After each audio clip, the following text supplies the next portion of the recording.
You're listening to the Play Therapy Podcast with Dr. Brenna Hicks, your source for centered and focused play therapy coaching. Hi, I'm Dr. Brenna Hicks, the Kid Counselor. This is the Play Therapy Podcast where you get a masterclass in child-centered play therapy and practical support and application for your work with children and their families. Okay, y'all. So we have finished the summer school series and I was ready to go back to some curriculum content, which I planned out like 2 years ago. So I've been working from my outline of curriculum. Okay. So there really is a method to the madness, I promise. However, here's what I lie awake at night. No, I really don't. I sleep well. But if I were to lie awake at night, this is what I'd be thinking about. I watch tons and tons of therapist play sessions as part of my coaching. And I keep seeing consistency across what's taking place in play sessions all over the world from all educational backgrounds. It doesn't matter if it's social work, LMHCs, LMFTs, psychologists, from every educational background all over the world. I'm seeing these common threads of things that are happening in play sessions, and they're not fully adherent to CCPT. So I was processing that and I was like, you know what? There's always going to be curriculum. I think this is a little bit more of a priority. So we're diving into another series. I promise it'll be just as worthwhile as the summer school series was. But we're going into the Session Savvy series. Say that 3 times fast. I like alliterative things. Can you tell? Summer school series, Session Savvy series. All right, here's what we're doing.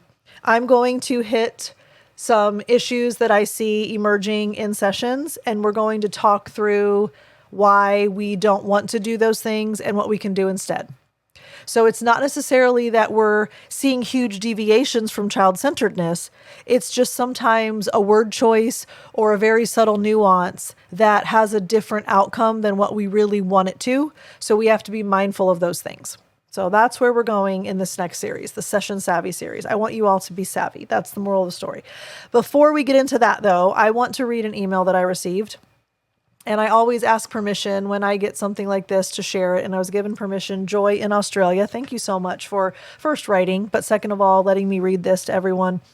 Y'all, I cannot tell you how meaningful it is to me to hear what CCPT is doing in your lives and to hear what this podcast has meant for you, to hear the changes that you have implemented as a result of falling in love with CCPT. Honestly, it fills me up to the brim and overflows me. And I was actually talking to Eric, my husband, tonight. We were in the car and I was like, do you know what a challenge it is to communicate from the other side of a mic how much you all mean to me? I was struggling to process the notion of helping you all to understand how deeply I care for you all and how much you all mean to me. And so we're brainstorming ways that we're going to try to make that a little more evident and clear on a semi-frequent basis. So stay tuned for that. But I honestly, I hope that you hear it and sense it and know it and believe it in the depth of your beings. You all truly mean so much to me. And the fact that you all care so deeply about CCPT and your kids and your families and your clients and your practice and your craft, it's just the most incredible feeling for me. And I hope it's an incredible feeling for you because y'all, you don't know this because you just listen to me, but because I'm the one getting the emails and the texts and the collective people and the coaching participants. CCPT is a force to be reckoned with in the play therapy space. Let me just tell you, and it's only going to keep getting bigger. And you all are so committed and so adherent and so bought in. And this is going to be a thing, y'all. So anyway, let me read the email. I could go on about how much I love you all day. So let's try to curb this and get to the point. All right. So my name is Joy and I'm in Australia. I wanted to reach out and say a big thank you to you and your Play Therapy podcast. A little about me. I graduated from my master's program 2 years ago. All right, here. This is the most impactful sentence of the whole email. Thank you for helping me gain insight into my play therapist identity.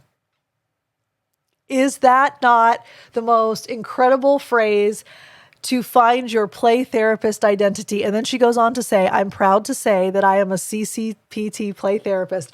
I'm so proud of that too. And it is an identity. This is what we have found in CCPT and in adherence to the theoretical model. We have a play therapist identity. You don't have an identity when you're all over the map. You don't have an identity when you have no theoretical foundation. You don't have an identity when you're eclectic. You only form an identity when you are all in on one thing.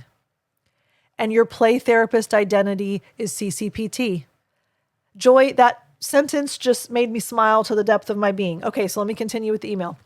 To be honest, I once found it quite overwhelming to realize how many different play therapy modalities exist and to acknowledge that I hadn't trained in all of them.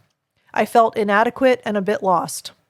Although I was eager to attend various play therapy trainings to enhance my skills, I felt wobbly without a solid foundation. However, when I had the opportunity to work with a traumatized child, reflecting on my learning reinforced my belief that CCPT is a strong foundation for play therapy, given that my training primarily focused on this approach. I'm glad that I firmly upheld my theoretical approach. Even though I'm currently only practicing play therapy 1 day a week, I've already witnessed the remarkable impact of CCPT. Thank you again for your inspiration. I have so much to share with you as a beginner play therapist. And she's attending the conference in Australia where I'm speaking in November. So Joy, I can't wait to meet you. I'm so excited to see you in person. And y'all, how many of you all, and just raise your proverbial hand or yell yes emphatically to the mic. I don't really care. But what I think goes on and why I'm reading this and sharing Joy's email is this is so many of our experience. We so desperately want to be trained and we so desperately want to feel confident and we want to get all the education that we can. And so we're taking all of this information in and it leaves us feeling inadequate, lost, and wobbly without a solid foundation. But guess what? CCPT provides the solid foundation and we fall back on its tenets and its principles and its theory because we know that it works. And once you land there and you say, I'm all in on this, you find your play therapist identity. So incredible. Joy, thank you so much. And thanks for letting me read that to everyone. And I'm sure all of you are nodding your head because I've heard your stories too. And this is why the Play Therapy podcast exists, because we go back to the basics. We go back to classic theoretical knowledge, and that serves as the basis upon which we do everything. And then we have our footing, we have our grounding, we know what we're doing. All right, so speaking of grounding, footing, and knowing what we're doing, let's make sure that we're savvy in our sessions, right? So what we're going to talk through today, and this might seem a bit like I'm going after the people who work in the schools out there. And I promise you I'm not, because you're not the only ones that do this, but you are primarily the ones that do this. So I promise there will be other things that have nothing to do with working in the school system. But if you are in the school, if you have been in the school, if you're a former teacher, if you're a former school counselor, if you've been a daycare worker, if you've been a preschool teacher, if you have served in any capacity of working with young children in an academic setting, this might be something that you're doing in the playroom and not even aware of it, because the sessions that I've watched with my coaching participants that do this, once I brought it up, they were like, oh my gosh, I didn't even realize I was doing that.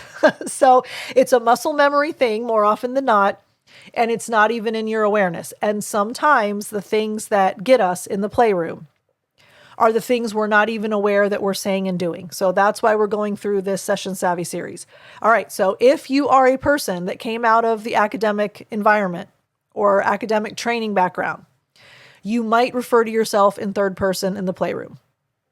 So what that would look like is, I actually today watched a session video and one of my coaching participants referred to herself in third person in the playroom. And I was like, oh my goodness, you're such a school person. Okay, not a dig on school people. It's just the way that you were trained. So you have to untrain yourself, right? You're kind of dewiring your brain. So what that looks like is, if I'm in a play session with a child, I would say, you want Miss Brenna to do that for you. When the child says, will you grab the Nerf gun for me? because they're holding 8 other weapons and they have no hands. So they're asking me to grab the Nerf gun. So rather than saying, oh, you're asking me to get that for you, or you're choosing for me to help, or you need me to get that, I would say, you want Miss Brenna to do that for you.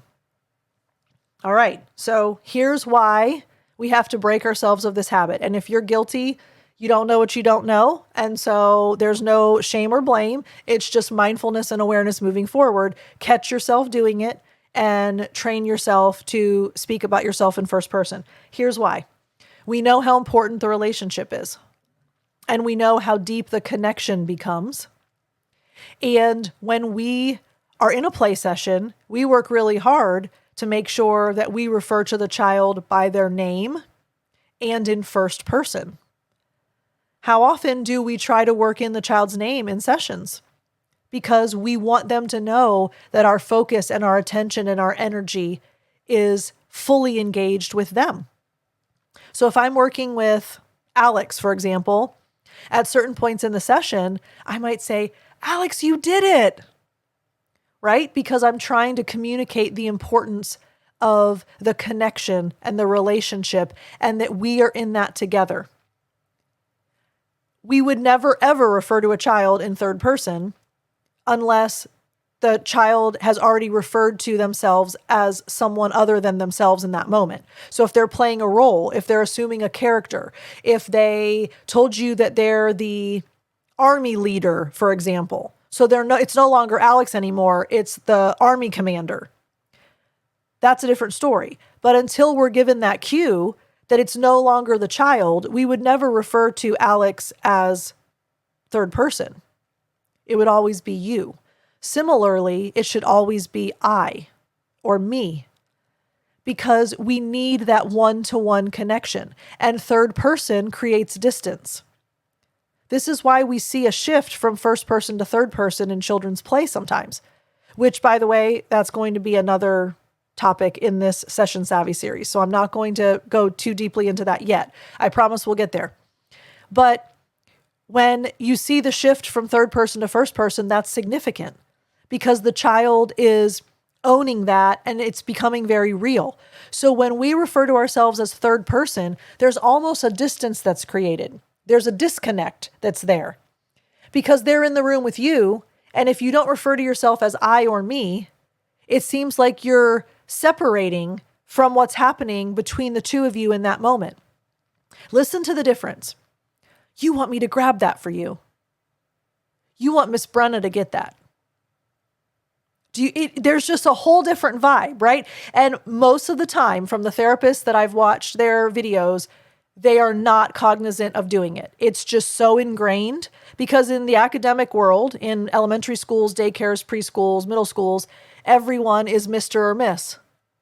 So everyone gets referred to as Mr. or Miss, even when the person's right in the room, right? So this is just a pattern of behavior, something that gets conditioned, and it's a habit of which many people are not paying attention. So I just want to let you know that we always need to be using first person when we're talking about ourselves for the connection's sake, for the relationship's sake, and for the shared experience.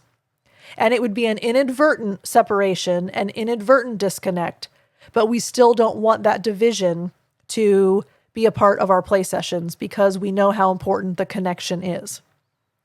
All right, so I hope that that's helpful for you all. For those of you that refer to yourself in the third person, not a dig, an encouragement to be mindful of it and change that.